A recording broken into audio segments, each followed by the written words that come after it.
আজ সবাই বলে আমি নাকি নষ্ট ছেলে, তুমি জানো, শুধু তুমি জানো আমি নষ্ট হয়েছি কার ছলে, শুধু তুমি জানো আমি নষ্ট হয়েছি কার ছলে।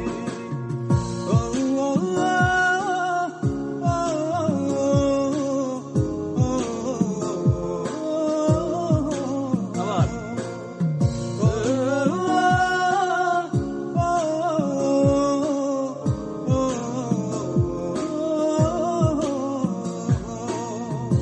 কার কারণে আমি আজকে নষ্ট ছেলের দলে। একটু যতটা সম্ভব ফিল আরেকবার ট্রাই করি একবার ওকে দেখি শর্ট কিউ দেখি